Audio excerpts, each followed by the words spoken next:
Today we are beginning Stuart Little by E.B. White. Chapter 1, In the Drain. When Mrs. Frederick C. Little's second son arrived, everybody noticed that he was not much bigger than a mouse. The truth of the matter was the baby looked very much like a mouse in every way. He was only about 2 inches high, and he had a mouse's sharp nose, a mouse's tail, a mouse's whiskers, and the pleasant, shy manner of a mouse. Before he was many days old, he was not only looking like a mouse, but acting like one too, wearing a gray hat and carrying a small cane. Mr. and Mrs. Little named him Stuart, and Mr. Little made him a tiny bed out of 4 clothespins and a cigarette box. Unlike most babies, Stuart could walk as soon as he was born. When he was a week old, he could climb lamps by shinning up the cord. Mrs. Little saw right away that the infant clothes she had provided were unsuitable, and she set to work and made him a fine little blue worsted suit with patched pockets in which he could keep his handkerchief, his money, and his keys. Every morning before Stuart dressed, Mrs. Little went into his room and weighed him on a small scale which was really meant for weighing letters. At birth, Stuart could have been sent by first-class mail for 3 cents, but his parents preferred to keep him rather than send him away.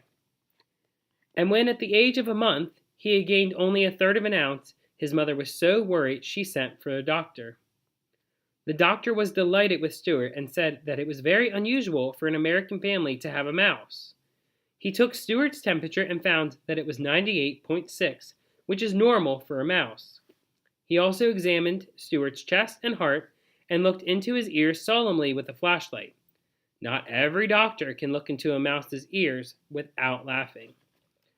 Everything seemed to be all right, and Mrs. Little was pleased to get such a good report. "Feed him up," said the doctor cheerfully as he left.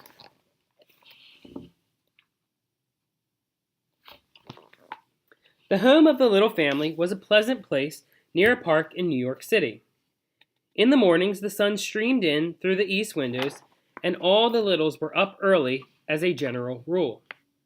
Stuart was a great help to his parents and to his older brother George, because of his small size, and because he could do things that a mouse can do, and was agreeable about doing them.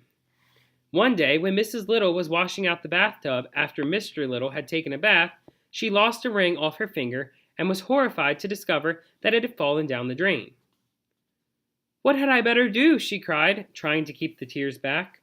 "If I were you," said George, "I would bend a hairpin in the shape of a fishhook and tie it onto a piece of string and try to fish the ring out with it."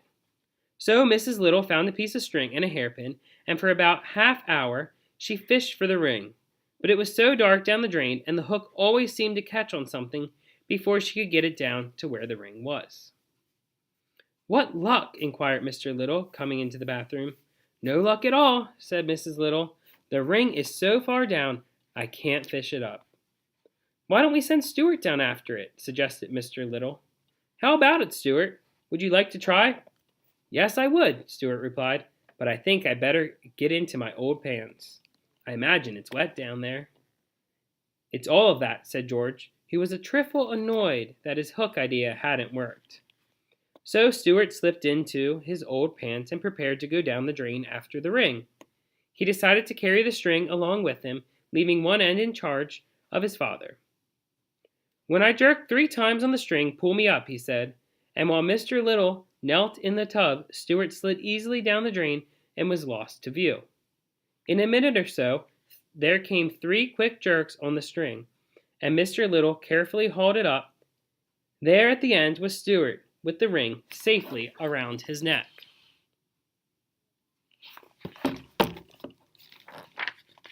"Oh, my brave little son," said Mrs. Little proudly as she kissed Stuart and thanked him.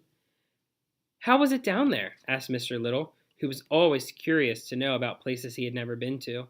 "It was all right," said Stuart, but the truth was, the drain had made him very slimy, and it was necessary for him to take a bath and sprinkle himself with a bit of his mother's violet water before he felt himself again. Everybody in the family thought he had been awfully good about the whole thing.